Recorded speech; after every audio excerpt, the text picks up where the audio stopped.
Alam niyo kung bakit nakakadiri ang sinabi ko na term? Dahil yung mga nag-interpolate dyan, yung mga nagsasabi, Mr. Chair, Madam Chair, yung nakatayo sa podium, wala ba kayong mga confidential funds? Bakit ba kayo nakafocus?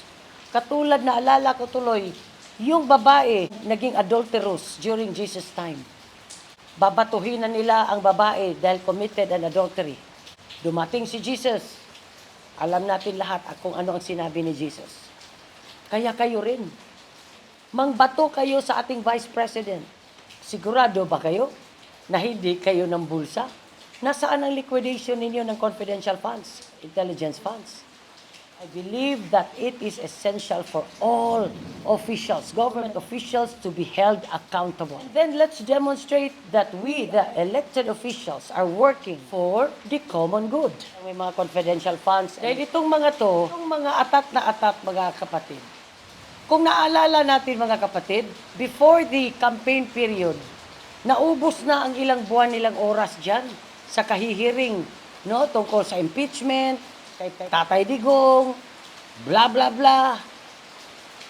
And then, after the election, gano'n na naman, they miscalculated their political strategy. Nakita nila, mga kapatid, na parang walang pag-asa ang impeachment ng ating Vice President. Ang plinano nila, para lang yun sirain ng mga Duterte, dinala nila sa Hague. Lalong nagkaroon ng empatya, simpatya ang mga tao. Atat na atat itong mga taong to. Ano ba talaga ang intensyon nila, mga kapatid? Alam nyo, natural lang yan na iba-iba tayo ng mga opinion. Kasi hodang pwedeng i-continue after the 19th or sa susunod na mga bagong uupo. Wala na tayong pakialam dyan, mga kapatid. But again, ano bang intensyon nila? If your intention is to stop corruption or to imprison any government official na sa tingin natin ay nagnakaw, why can't everyone with confidential funds also be transparent to the public? Alam natin kung gaano ka-importante ang transparency. I don't wanna name drop anybody. Akala mo naman kung sino magsalita. But I have also my right to share my opinion. Hindi na daw pagkatiwalaan, kailangan na daw i-impeach ang ating Vice President because it's hard to trust anybody like that. Wait, mga kompanyeros o kompanyeras, feeling lawyer. Wala nang tiwala. Sandali lang. I also watched and heard the statement of COA. Wala naman ang COA sinabi na talagang nagnakaw or may mga binulsa ang ating Vice President. Ang sabi lang ay nasa kasagsagan pa sila sa pag-aayos. At ang Office of the Vice President also ay nagsasubmit pa lang sila unti-unti sa kanilang liquidation. I was the first governor of the province of Dinagat Islands. May mga na-disallow din. Pero tumulong sa amin ang COA. It doesn't mean kung may na-disallow ay nagkawat ka na or you stole something from the kaban ng gobyerno. Ganon ang nangyari sa OVP, sinabayan ninyo ng hearing. It was the House of Representatives interpretation na nagnakaw ang Vice President. Kayo ang nagbigay ng interpretasyon na ng bulsa ng ganitong halaga ang ating Vice President. Hindi pa tapos. Alam pala ninyo na kapag mahuli ninyo or hindi kayo kontento sa mga gusto ninyong marinig, sasabihin na kaagad ninyo na ganito, ganyan. May nabasa din ako, sinabi, bumaba na ang respeto ko kay Cheese. Nawala na ang tiwala ko. Hindi ba ninyo napapansin, yung ginagawa nila sa mag-ama ng mga Duterte, pamulitika masyado. Tama ang sinabi ni Senator Amy Marcos, na biglang kabig ang administration. Sinabi ni Speaker Romualdez, let's respect the decision of the Senate President, Cheese Escudero. Dahil siguro nakita nila na hindi naman it will not lead to whatever we want. It will not lead and it will not go to the path kung ano talaga ang gusto natin. Mga kapatid, tama ang sinabi ng Senate President, Senator Chis Escudero. Wala namang problema sa impeachment. Pero, ang daming mga nakabinbin na mga bills. Nakalinya na yon. Ang dami pang nakabinbin. Kailan lang ba dumating yung impeachment? Hindi ba natin mauunawaan, mga kapatid? Kasi, naturalesa sa mga tao, we only want to hear things that have the same belief and pleasant to our ears. Ini-insist natin ang gusto natin. Ano pa ba ang naturalesa sa tao? Ha? It's natural for people to gravitate toward what resonates with them. Yes. Kung ano lang, walang naririnig. Kung hindi pasok sa gusto mong marinig. Kailangan, mga kapatid, we know how to balance. We cannot judge or we cannot give our opinions if we don't listen to both sides of the coin. Yun lang ang gusto mong marinig. Kapatid, kaya ko sinabing nakakadiri. Bakit ba si Vice President lang ang tinitira natin? Ninyo pala. Bakit? Samantalang, yung mga naghihiring dyan, yung mga nag-interpolate dyan, yung mga kayo dyan, lahat kayo merong confidential funds.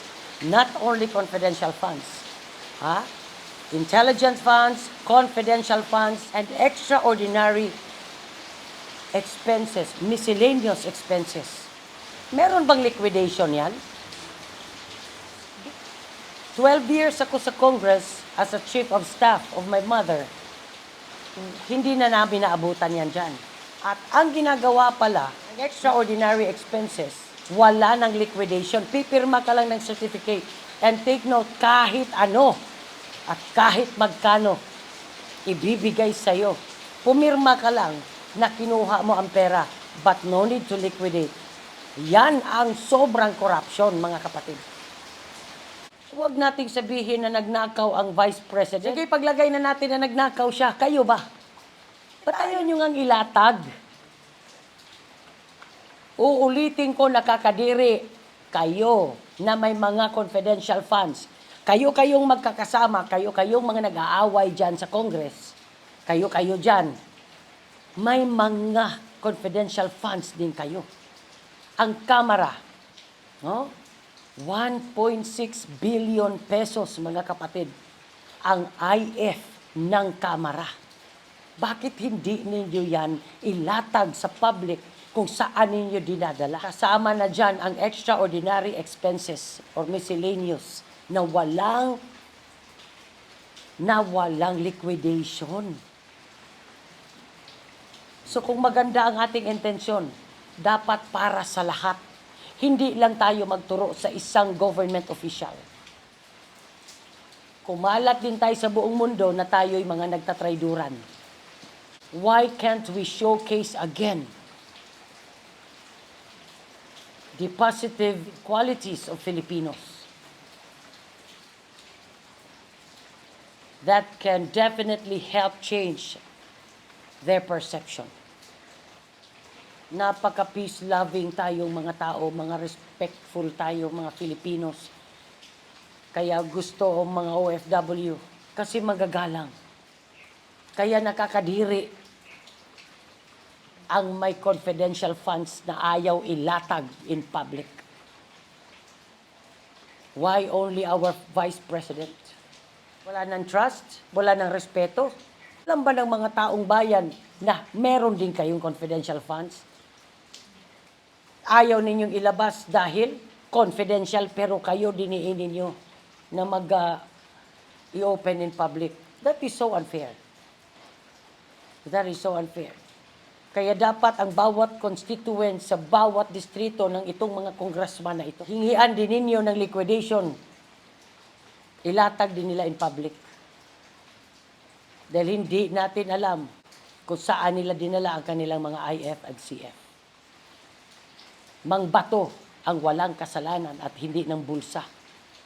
Ano ba kasi ang totoong corruption? Ayuda. Mga kapatid, yan ang totoong corruption.